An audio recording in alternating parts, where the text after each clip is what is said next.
Hello everyone! Here is what else I saw in February that I haven't already told you about. Movie number 1 is 1938's Trade Winds. After shooting her sister's murderer in an act of vengeance, Joan Bennett's pianist dyes her hair and flees San Francisco. She is then pursued across the Pacific by Frederick March's womanizing detective. This is the film that Joan Bennett went brunette for, and I guess she liked the results because she never dyed it back. I do think she looks better with dark hair, though the way she styled it at times gave her a striking resemblance to Hedy Lamarr, Vivien Leigh, and Margaret Lockwood.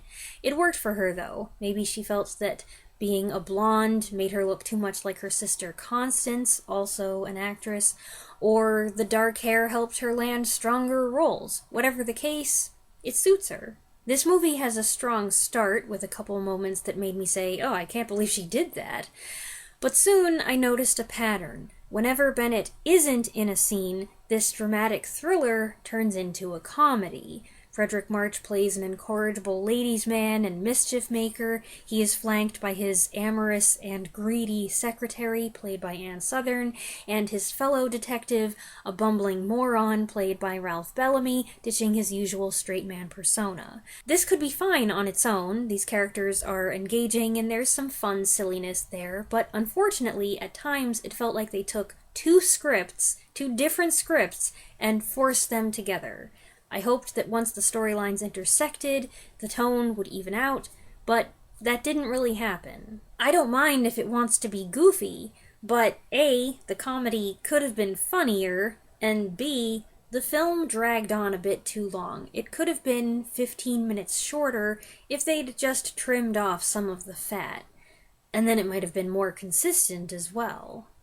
Movie number 2 is technically a 3-episode miniseries, 1988's Firstborn. Charles Dance plays a doctor who has been leading a series of covert, government-funded attempts to create a human-gorilla hybrid.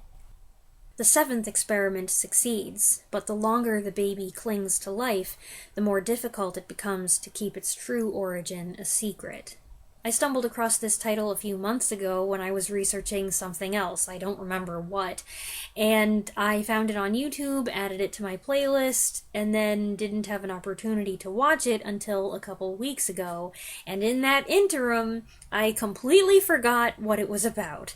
And let me tell ya, there were a couple things in the opening that were quite startling. It's nice to see Charles Dance in a starring role, and he's not an out-and-out villain either, though there were plenty of times when I wondered just what I was supposed to think of him. His Dr. Forrester is a complex Frankenstein-type figure whose dogged pursuit of this questionable scientific achievement indicates his moral ambiguity, but at the same time, he's a kind, paternal, surprisingly religious man, and while some of his decisions are misguided, you get the sense he always intends to do the right thing. Strong as my own convictions are about the baby's origin, I did feel tremendous compassion for it, especially as the child gets older and the story expands to touch on questions of humanity and the soul. It leaves you feeling conflicted right up to the end. The genre is a bit hard to pinpoint, though it's not horror per se. There are some intense scenes, and I find the concept horrific. It's provocative, though, and I experienced an array of emotions. Disgust, anxiety, sadness. The story's ambitious, there are some great locations, and the music score, composed by Hans Zimmer, has some intriguing elements, including a frantic theme that echoes the tug-of-war between the jungle and the church as presented later in the narrative. Movie number 3 is 2025's Neighborhood Watch. In this crime thriller, Jack Quaid plays a man troubled by mental illness who witnesses what he thinks is an abduction. The police are aware of his background and dismiss his report, so he seeks the help of his cranky neighbor, Jeffrey Dean Morgan, a retired security guard with his own heap of problems. I really liked this one. It's psychological without being overcomplicated or overly artsy, and while I was not really surprised by the reveal, that was okay because the mystery itself wasn't the point. The film is much more invested in how these two misfits overcome their issues to work as a pair, and on that score, it delivered. Both leads give great performances, and I really liked them together. They're an odd couple for sure, with Quaid's Simon unable to make eye contact, having psychotic episodes, and spouting word salad, all behavior that totally weirds out Jeffrey Dean Morgan's Ed, who would rather be left alone than dragged around the dumpy city on what's probably a wild goose chase. Quaid doesn't overplay his character's difficulties, and Morgan is a delightful blend of crotchety, compassionate, and charismatic, which is pretty much exactly what I want and expect from Jeffrey Dean Morgan. I thought they made a great messy duo. I enjoyed the awkward ways they clash and connect, and the humorous moments felt natural. I'd absolutely watch another movie with these two teaming up again to solve a crime. Movie number 4 is 1964's Invitation to a Gunfighter. In the New Mexico Territory, 1865, a Confederate soldier, George Siegel, returns home to discover that in his absence, his farm has been sold. After an altercation where he kills the new owner, the town hires a gunfighter to get rid of him. Enter Yul Brynner, whose mysterious arrival shakes up the pro-Yankee community and exposes its deep roots of corruption.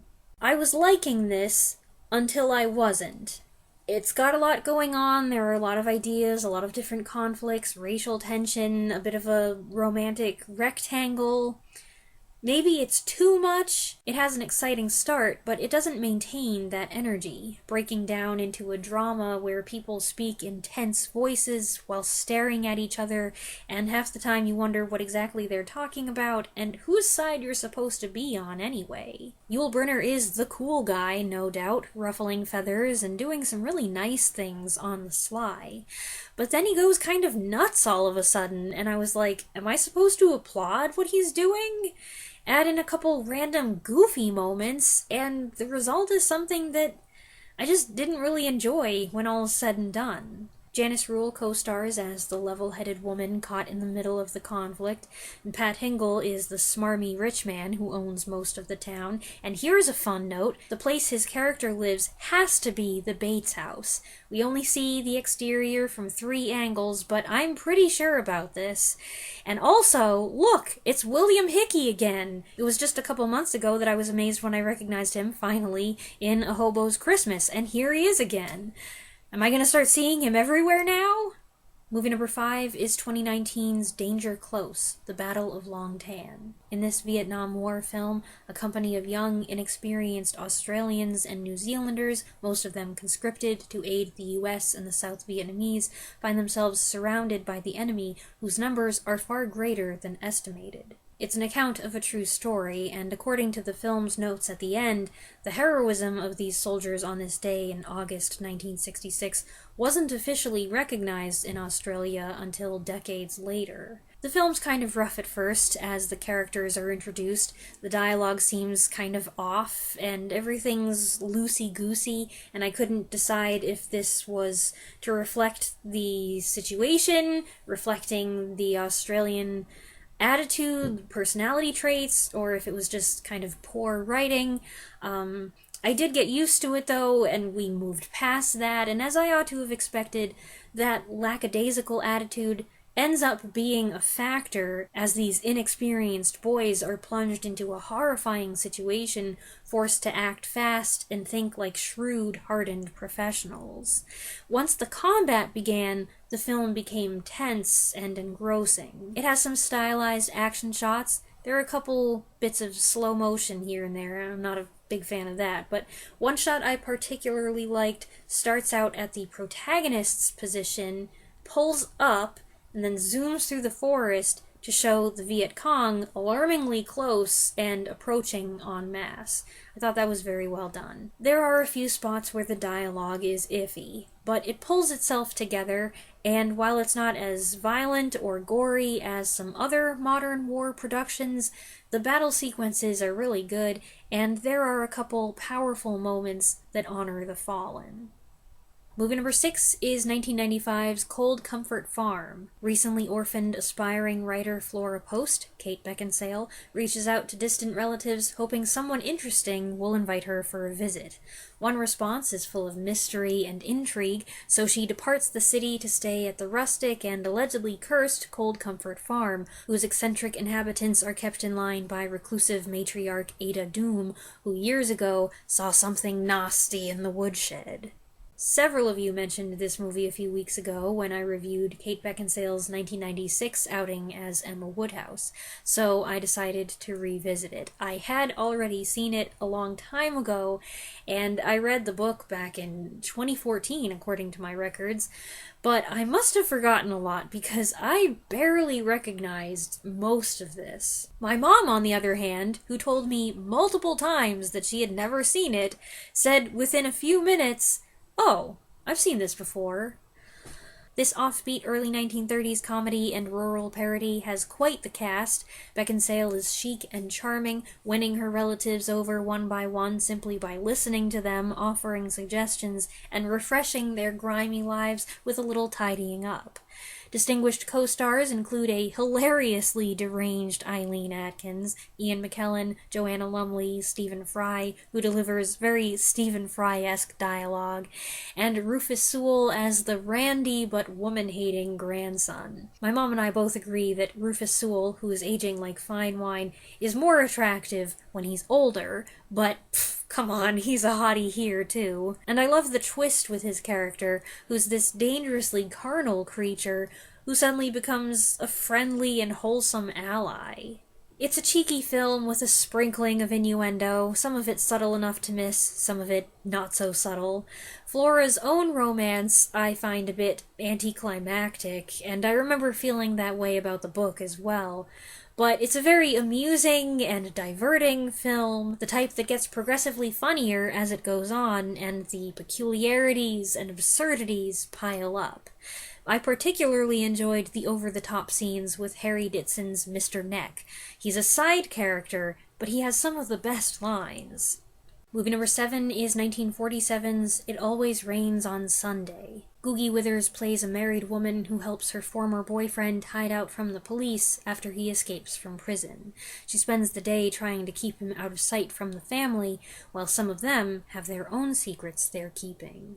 Like many a British crime drama from this time, this film's populated with colorful characters, but it's more rooted in post-war realism. The setting is London's East End, a busy, crowded, culturally diverse working-class neighborhood where many of the people are struggling to get by or looking for a way to improve their situation, even if it's by underhanded means. It's all a bit seedy and sordid, and if you view this as a noir instead of just a crime drama, that's fitting. I might have liked the movie more if I had found Withers' housewife sympathetic to some degree. Based on a couple blurbs I read, I think I was supposed to. And if she had been less mercurial with her family, less glib with the lies, less mean, less abusive, I might have. But I hated how she treated her husband, who's a dull but decent guy, and his younger daughter, who she orders around like a servant. Now, maybe I was never intended to root for the wicked stepmother, but there's a dearth of likable people here. There's just a handful of characters, including Jack Warner's policeman, who seem truly honest, and I found myself clinging to them. It was a well-made and well-acted film, and I found it interesting. I just didn't have an enjoyable experience watching it. Movie number 8 is 1971's They Might Be Giants, a title that references Don Quixote and, yes, inspired the name of the band. George C. Scott plays Justin, a man whose brother is trying to have him committed because he's convinced that he's Sherlock Holmes. Justin is brought to a doctor, Joanne Woodward, so she can confirm he's insane, but when he learns her name, Dr. Meredith Watson, he invites her to join him on his hunt for his nemesis. Much of the entertainment here comes from Justin, complete with pipe, deerstalker hat, caped tweed coat, the whole shebang, dragging an exasperated Dr. Watson all over early 1970s New York City. It's an absurd scenario, they get into some really wacky situations, and it also kind of reminded me of Jack Lemmon and Sandy Dennis running around New York in The Out-of-Towners. Hilarious movie, which incidentally came out in 1970, just 1 year earlier. Scott and Woodward are both delightful here. He throws himself into the Sherlock persona with gusto, but retains a touch of vulnerability, and Woodward's reactions are very fun, very relatable. She is as down-to-earth as he is over the top, but a surprisingly sweet relationship develops as the characters come to acknowledge each other's assets and enjoy their company. I did give up trying to follow the clues, as it became impossible to follow Holmes's train of thought. Justin's. How they get from one place to another, how these things relate, why they somehow work. It really doesn't make sense, and the film is chock full of plot holes. There are things that are never explained, events so absurd you're left wondering if they were even real, and then it's topped off with a vague, frustrating ending. I didn't like that, but I didn't hate it because I'd stopped looking for logical conclusions a long time ago. That wasn't the point. It's really about these two people going on a delusional adventure, meeting other eccentrics, and learning to appreciate each other. This was recommended to me a few years ago, and there were several times when I was gonna watch it, and I thought, oh, I need to get to that, and I didn't, and I'm sorry it took this long for me to finally watch it. The person said there were multiple versions out there, and gave me a link to the one that he preferred, an edit that aired on television in 1979. Unfortunately, I lost my opportunity to watch that video, which got copyright blocked by NBC Universal. Now, I wonder if that edit had alternate or extra scenes that might have filled some of these gaps. The film was adapted by James Goldman, who wrote the play, and I think you can tell it was originally on stage because of the style of banter, the thoughtful monologues, the dramatic scene endings. It doesn't feel stagey, though, because the adaptation is so good at taking advantage of the diverse exteriors. While I found some elements bewildering, Scott and Woodward make such a winsome and compelling pair that they helped gloss over the messier details. Even if it doesn't always make sense, it's a heartwarming story. Movie number 9 is 1980's Hangar 18. While conducting a satellite launch in space, a NASA flight crew has an encounter with a UFO that results in the death of a crew member. When the UFO lands in Arizona, the Air Force steps in and acquires it, and what unfolds are 3 concurrent storylines focusing on a NASA team of investigators headed by Darren McGavin studying the ship, a group in DC led by Robert Vaughn who will do anything to suppress the story until after the election, and the surviving astronauts trying to prove what really happened.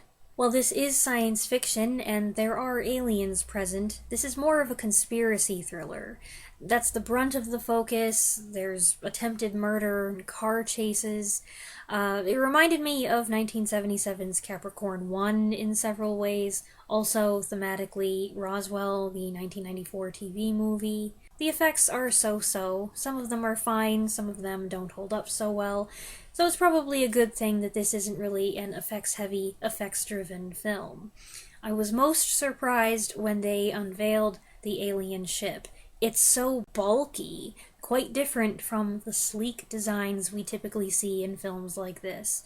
It also doesn't match the flying saucer description that the characters keep using. I liked the movie, though. The main actors are engaging, there are multiple things going on at once, and while there is a spot in the middle where they uncover some information, and I thought, uh-oh, you're starting to lose me, they don't go too far with that. In the last act, the story picks up with a vengeance, and I'd say that it stuck the landing for the most part. I would have changed The very end altered one tiny detail to give it greater impact. I feel like they were making a bold choice and then at the last second they pulled back. But generally speaking, I found it a pretty satisfactory film. And that's what else I saw this month. I hope you enjoyed this collection of mini reviews. You can find the titles listed in the description below. Let me know what you think of any of the films discussed in the comments, and I'll be back again next Saturday. Thanks for watching.